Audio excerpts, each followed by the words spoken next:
Hi everyone. ఈ వీడియోలో DIY photoshoot at home మనం బేబీస్కి ఎలా చేయాలో చూపిస్తున్నా. నా దగ్గర 2 months క్లిప్స్ ఉన్నాయి. మనం ఒక్కొక్క మంత్ ఒక్కొక్క థీమ్ అనుకొని చేస్తే అవుట్లుక్ అనేది చాలా బాగా వస్తుంది. ఇది రెయిన్బో థీమ్, అన్ని పేపర్ కట్స్ యూజ్ చేశాను నేను. బ్యాలెన్సింగ్ థీమ్ ఇది.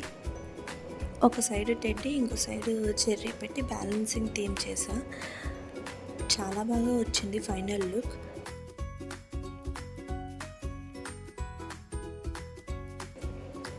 ఇంట్లోనే మనం ఈజీగా కొంచెం ఎడిటింగ్ యూజ్ చేసి ఫొటోస్ తీసుకుంటే చాలా మెమరబుల్గా ఉంటాయి.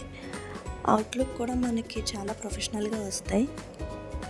అండ్ ఫెస్టివ్స్ వస్తాయి కదా మధ్యలో, ఆ ఫెస్టివ్స్కి తగ్గట్టు ఆ థీమ్స్ చేసుకుంటే కూడా మనకి చాలా బాగా వస్తాయి. నేను చెర్రీకి దివాళీ థీమ్ కూడా చేశాను, అవి కూడా యాడ్ చేస్తాను చూడండి. ఇది ఫస్ట్ మంత్ ఫోటోషూట్, అన్ని పేపర్ కట్స్ యూజ్ చేశాను. ఇది సెకండ్ మంత్, ఇందాక చెప్పాను కదా రెయిన్బో థీమ్. ఇది దివాళీ థీమ్కి 100 days చేశాను.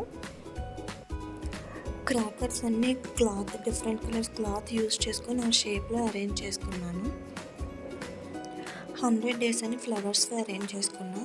చిన్న చిన్న పేపర్ కట్స్ స్టార్ షేప్లో తీసుకొని దాన్ని అరేంజ్ చేశాను. అవుట్లుక్ చాలా బాగా వచ్చింది.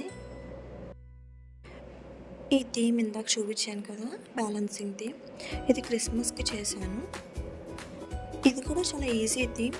2 డిఫరెంట్ షేప్స్ ఉన్న ప్లేట్స్ తీసుకొని దానికి వైట్ క్లాత్ చుట్టి దాన్ని స్నోమ్యాన్ కింద రెడీ చేసుకోవచ్చు ఈజీగా. అలాగే పక్కన గ్రీన్ కలర్ ట్రీస్ కూడా మనం 2 గ్రీన్ కలర్ షేప్ క్లాత్స్ తీసుకొని బ్రౌన్ కలర్ క్లాత్ తీసుకొని పెట్టుకోవచ్చు. పైన ఉన్న స్నో ఫ్లేక్స్ అన్నీ కొంచెం ఎడిట్ చేశాను. చాలా బాగా వచ్చింది, చూసారు కదా. 6 monthsకి హాఫ్ బర్త్డే చేసాము, అదే పిక్ పెట్టా. 7 monthsకి టీతింగ్ స్టార్ట్ అయింది. సో అందుకని ఈ థీమ్ చేశాను. Okay guys, please subscribe, share. Thank you.